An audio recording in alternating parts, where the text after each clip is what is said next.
Good morning, 7th and 8th graders. Miss Khan here. I'm going to give you a quick lesson on how to add and or subtract mixed numbers. Today, we're going to start with 6 and 10 twelfths minus 1 and 11 twelfths. And as you can see, I already circled the denominators for both, and they are both 12. That means we already have our common denominator, and it means we can solve the problem. The problem is written horizontally right now. Horizontally means from side to side. It's easier if I write it vertically, which means up and down. So I'm going to rewrite my problem. I'm going to have 6 and 10 twelfths minus 1 and 11 twelfths. Okay, same problem. I just wrote it this way so it's easier to solve. Okay, so I know that my denominator is 12. I know the common denominator is 12. It's going to stay 12 right now. So I'm going to bring my division slash fraction line, and I'm going to put 12 there.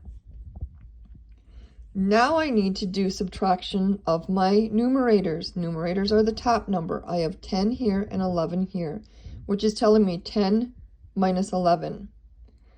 If my bottom number is bigger, I have to follow my rules of subtraction, and I have to go over to my next whole number. I need to make it go down 1, so the 6 changes to a 5. And then I need to make a whole fraction here that equals the number 1. If you recall, if I had 5 over 5, that equals 1. If I had 24 over 24, that equals 1. If I have 150 over 150, that also equals 1. So, going back to our problem, I am going to put 12 as my numerator here, and I have to have 12 as my numerator and my denominator. Sorry, I said that wrong. Numerator and denominator. 12 over 12 equals 1. The 1 came from the 6, which is now a 5. Now I can subtract 12. Nope, not subtract yet. Sorry, Miss Khan's getting you confused. I have to add my numerators. 10 plus 12. If you don't know it, put it in your calculator. If you don't have a calculator, 10 plus 12 is 22. I have 22 as my numerator, and I just bring the 12 over because it's my common denominator. Now, I can rewrite my problem if I need to, but you really shouldn't at this point.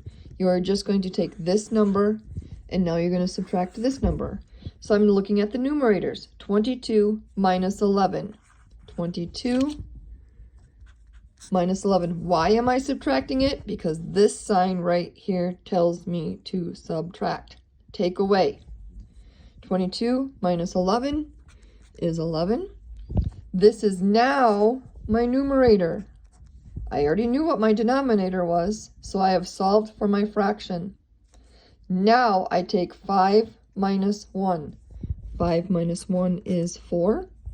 I look again at my fraction.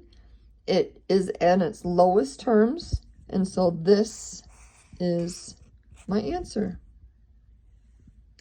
If you were to add, so for example, if I had 6 and 4 twelfths plus 7 and 5 twelfths, I have the common denominator. I'm going to bring that denominator down.